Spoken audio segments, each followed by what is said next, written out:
और ऐसा पहले भी हुआ है, पहली बार नहीं हो रहा कि जब सत्ता का गठबंधन का या सत्ताधारी पार्टी का नेता चुनाव हार रहा, इंडिया गठबंधन ने अपना कैंडिडेट दिया तो फिर आप माने कि उन्होंने ऐसी पटकी मारी, ऐसी चाल चली जिसके सामने एनडीए के नेताओं को सोचने को मजबूर होना। इधर जगनमोहन रेड्डी को राजनाथ जी का फोन जाना, उस सब ने कहीं ना कहीं, और सबसे जो बड़ी बात हुई, सबसे महत्वपूर्ण बात, जो इंडिया अलायंस के जो कैंडिडेट हैं सेवानिवृत्त जस्टिस साहब, वो कहीं ना कहीं चंद्रबाबू नायडू के लंगोटिया यारों में रहे हैं, पुराने दोस्त हैं, पुराने साथी हैं। पहली बार ऐसा लगता है कि जैसे सब कुछ साहब के कंट्रोल में है नहीं। तो जयंत चौधरी की चुप्पी कुछ कहती है।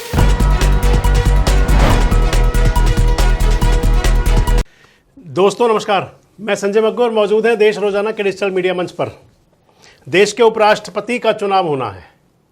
उपराष्ट्रपति पद के लिए जो चुनाव होना है, जो आकस्मिक चुनाव आया, दरअसल समय तो था नहीं। जगदीप धनखड़ साहब का इस्तीफा हुआ और इस्तीफे के बाद में देश के लिए उपराष्ट्रपति पद का उपचुनाव डिक्लेयर हो गया। हालांकि इसे उपचुनाव इसलिए नहीं कह सकते क्योंकि ये पूर्णकालिक चुनाव हुआ करता है, वही 5 साल के लिए ही अब भी उपराष्ट्रपति पद के लिए चुनाव होगा। इस चुनाव को लेकर के लोगों में बड़ी दिलचस्पी है। हालांकि इस चुनाव से डायरेक्ट, क्योंकि ये लोकतंत्र का एक ऐसा चुनाव है जिसके अंदर जनता के चुने हुए प्रतिनिधि और विधायकों के चुने हुए प्रतिनिधि बतौर सांसद, यानी कि लोकसभा सदस्य और राज्यसभा सदस्य मिल करके उपराष्ट्रपति पद का चयन करते हैं। लगभग 12 से 14 घंटे बाकी बचे हैं। जब आपके पास ये वीडियो आएगा तो उसके बाद में लगभग 14 घंटे बाकी होंगे जब उपराष्ट्रपति पद के चुनाव के लिए वोटिंग शुरू हो जाएगी। और कल इसी समय तक उपराष्ट्रपति पद पर कौन चुनाव जीता, किसके सिर सेहरा सजा, ये भी डिक्लेयर हो जाएगा। यानी कि मान लें कि आज की रात जो है, अगर चुनावी सियासत जो जनता के बीच की होती है तो इसमें आज की रात को कत्ल की रात कहा जाता है। और जब कोई जंग होती है बड़ी तो फिर कहा जाता है कि क्योंकि जो अंतिम रात होती है बड़ी चिंता वाली होती है, जंग कोई भी हो। और ये उपराष्ट्रपति पद के चुनाव की जंग है और ये बड़ी चिंता वाली जंग है सभी राजनीतिक पार्टियों के लिए, खासकर चाहे वो एनडीए गठबंधन के अंदर, और एनडीए के अंदर सबसे महत्वपूर्ण मोदी साहब और अमित शाह, सारा एनडीए इन्हीं की तरफ है। तो दूसरी तरफ ये इंडिया गठबंधन वालों के लिए भी अग्नि परीक्षा से कम नहीं है। अगर सीधे सीधे चुनाव देखें तो सीधे सीधे तो ये चुनाव एनडीए के फेवर का है। जितने सांसद चाहिए वोट चुनाव जीतने के लिए 391 की जरूरत है, और भारतीय जनता पार्टी के पास में 420 से ज़्यादा हैं। एनडीए कैंडिडेट जो है सीपी राधाकृष्णन, उनके पास अगर आंकड़ों के लिहाज से देखें तो उनके पास में फिर लगभग 30 वोट ज़्यादा हैं, 420 से ज़्यादा वोट एनडीए कैंडिडेट के पास में है। और अगर इंडिया अलायंस के कैंडिडेट की बात करें वी सुदर्शन की, तो इस चुनाव में उनकी साख दांव पर इसलिए है क्योंकि पहला चुनाव लड़ रहे हैं, पहली बार वो सियासत में है।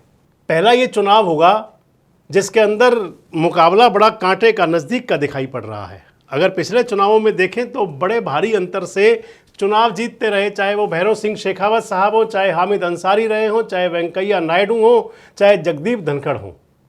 लेकिन ये चुनाव बहुत नज़दीक के मुकाबले का है, इसलिए इस चुनाव पर नज़र है। और मैं आपको बता रहा था कि दांव पर है साख, दांव पर साख है। सबसे ज़्यादा दांव पर तो है प्रधानमंत्री नरेंद्र मोदी और अमित शाह की। और कुछ ना कुछ अंदर चल रहा है, बन रहा है, कुछ पक रहा है जरूर, जैसे सियासी हवाएं संकेत दे रही हैं। क्योंकि ये चुनाव एक ऐसा चुनाव है जिसके अंदर कोई व्हिप नहीं होगा, पूरी तरह से ये गोपनीय चुनाव होगा, गुप्त मतदान होगा।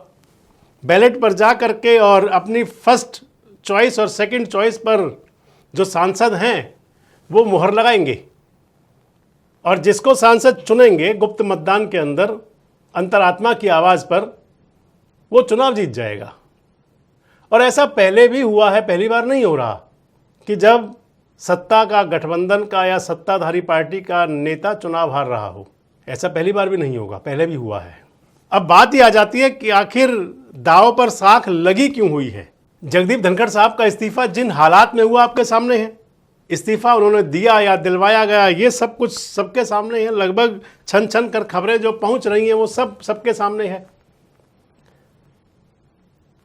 और चुनाव जब आया और एनडीए ने अपना कैंडिडेट अनाउंस किया तो एक बार की तो लगा था कि तुरुप का इक्का चल दिया है एनडीए ने, प्रधानमंत्री मोदी और अमित शाह ने, यानी कि बीजेपी आला कमान ने अपनी तरफ से तुरुप का इक्का चल दिया है। तुरुप का इक्का इसलिए कि एक तरफ से तो राष्ट्रीय स्वयंसेवक संघ को संतुष्ट करने के लिए जो चलता रहा बीजेपी आरएसएस के अंदर पिछले दिनों में, वो डैमेज कंट्रोल की बात भी हुई सीपी राधाकृष्णन का नाम आते ही, क्योंकि वो स्वयंसेवक रहे हैं शुरू से ही और भारतीय जनता पार्टी के कैडर बेस कार्यकर्ता रहे हैं, बीजेपी के प्रदेश अध्यक्ष भी रहे हैं, सांसद भी रहे हैं, राज्यपाल भी रहे हैं, बहुत कुछ रहे हैं और संघ की पसंद है वो सीपी राधाकृष्णन।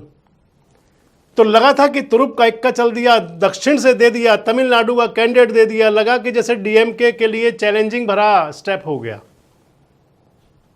लेकिन जब इंडिया गठबंधन ने अपना कैंडिडेट दिया तो फिर आप माने कि उन्होंने ऐसी पटकी मारी, ऐसी चाल चली जिसके सामने एनडीए के नेताओं को सोचने को मजबूर होना पड़ गया।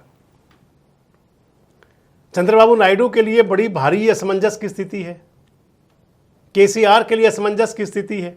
नायडू ने प्रेस कॉन्फ्रेंस करके घोषणा भी कर दी कि एनडीए के कैंडिडेट का सपोर्ट करेंगे, लेकिन जिस प्रकार से नायडू साहब के बेटे के दिल्ली दरबार में चक्कर लगे, इधर जगनमोहन रेड्डी को राजनाथ जी का फोन जाना, उस सब ने कहीं ना कहीं, और सबसे जो बड़ी बात हुई, सबसे महत्वपूर्ण बात, जो इंडिया अलायंस के जो कैंडिडेट हैं सेवानिवृत्त जस्टिस साहब, वो कहीं ना कहीं चंद्रबाबू नायडू के लंगोटिया यारों में रहे हैं, पुराने दोस्त हैं, पुराने साथी हैं, पुराने हमदम हैं, पुराने हमदर्द भी हैं। जब एनटीआर से अलग हुए थे चंद्रबाबू नायडू, तब भी सुदर्शन साहब नायडू साहब के साथ थे, वकालत करते थे तो भी नायडू साहब के साथ थे। इसलिए चंद्रबाबू नायडू के लिए एक तरफ तो बात ये हुई कि एनडीए का पार्टनर होने के बावजूद, आंध्र प्रदेश के अंदर गठबंधन की सरकार चलाने के बावजूद जगनमोहन रेड्डी को राजनाथ सिंह जी का फोन जाना, और वो भी बिना सहमति के। और दूसरी बात, इधर दोस्ती का धर्म, पुराना धर्म। अगर तेलंगाना के मुख्यमंत्री जो संकेत दे रहे हैं और जो भी सुदर्शन संकेत दे रहे हैं उनको मान लें तो तय है कि चंद्रबाबू नायडू के सांसद सीधे सीधे तो एनडीए के पक्ष में वोट नहीं देंगे। अंतरात्मा की आवाज़ भी उनकी जाग सकती है और नायडू साहब चुपके से कह भी सकते हैं कि आप अपनी अंतरात्मा को जगाए रखें, तेलुगु अस्मिता का सवाल भी रहेगा। बात आएगी केसीआर की, तो केसीआर बड़े संकट में रहे हैं हमेशा, उनके लिए भी ये स्थिति ऐसी है कि वो अपना बदला भी ले सकते हैं और तेलुगु अस्मिता का सवाल पर भी खरे उतर सकते हैं। जगनमोहन रेड्डी के सारे सांसद क्या खरे उतरेंगे? क्या वो सभी एनडीए अलायंस के कैंडिडेट को वोट दे देंगे, और या फिर वहां भी टूट होगी? नज़र बीजेडी पर भी है, बीजू जनता दल क्या करेगा? और फिर बात आ जाएगी एनडीए के घटक दलों पर। एनडीए के घटक दलों की अगर बात करें तो सुगबुगाहट जो है, चाहे वो भारतीय जनता पार्टी के अंदर भी है, पहली बार ऐसा लगता है कि जैसे सब कुछ साहब के कंट्रोल में है नहीं। कॉन्स्टिट्यूशन क्लब वाला चुनाव भी कहीं ना कहीं सरमाए खड़ा हुआ है। राजीव प्रताप रूडी चुनाव जीते, भले ही सामने कुछ भी कह रहे हो, लेकिन अंदर विरोध तो कहीं ना कहीं है। और फिर भारतीय जनता पार्टी के अंदर ऐसे कई सांसद हैं जो अपना मन महसूस करके बैठे हुए हैं, अंतरात्मा कहीं उनकी भी जाग जाए। एनडीए के जो पार्टनर दलों की बात करें तो जयंत चौधरी की चुप्पी कुछ कहती है। जयंत चौधरी जिस तरह खामोशी साधे हुए हैं। इसके बाद अगर चलें तो फिर एनडीए का जो दूसरा बड़ा घटक दल है जेडीयू, नीतीश बाबू की पार्टी। नीतीश बाबू की पार्टी के अंदर भी लोकसभा के अंदर उनकी पार्टी के सांसद विरोधी सुर अलाप चुके हैं, व्हिप कोई होगा नहीं। इस लिहाज से मैं आपको बता रहा था। और इधर भी सुदर्शन साहब का इतने, जिस उनका कॉन्फिडेंस लेवल जो है, जिस अंदाज में वो कह रहे हैं कि वो लगता है कि कहीं उन्होंने अंदर सेटिंग कर ली है, ऐसा लगता है कि जैसे उन्होंने जुगाड़ बिठा लिया है। और फिर सबसे महत्वपूर्ण बात एक और अंत में आती है कि एनडीए के घटक दलों और सांसदों की बैठक बुलाई थी, डिनर, जेपी नड्डा साहब ने, वो डिनर कैंसिल करना पड़ा। कहीं खतरा तो था इसका मतलब। हालांकि बहाना लगाया कि बाढ़ आ गई है। अब अगर बाढ़ की बात करें तो बाढ़ का सबसे ज़्यादा असर तो पंजाब के अंदर है, लेकिन पंजाब में तो एनडीए के पास एक भी सांसद नहीं है। अकाली दल बादल के एक सांसद हैं, वहाँ पर आम आदमी पार्टी के हैं और कांग्रेस के हैं। भारतीय जनता पार्टी तो ठन गोपाल है वहाँ पर पंजाब में, ना लोकसभा ना राज्यसभा, कहीं कुछ भी नहीं है। बाढ़ तो पंजाब में ही है बस सिर्फ। और फिर बाढ़ प्रभावित क्षेत्र का दौरा करने जाएंगे कल प्रधानमंत्री जी। बात करूंगा आपसे अगले वीडियो में बाढ़ को लेकर के, पंजाब को लेके।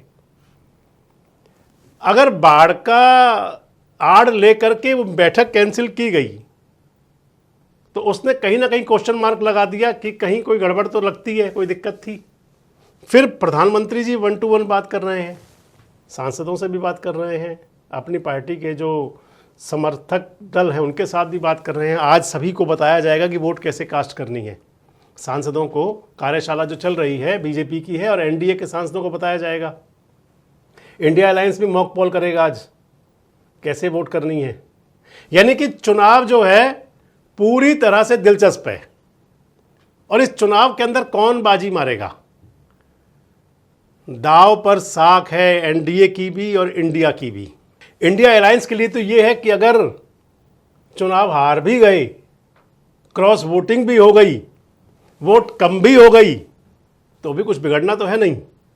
लेकिन एनडीए के लिए क्या है,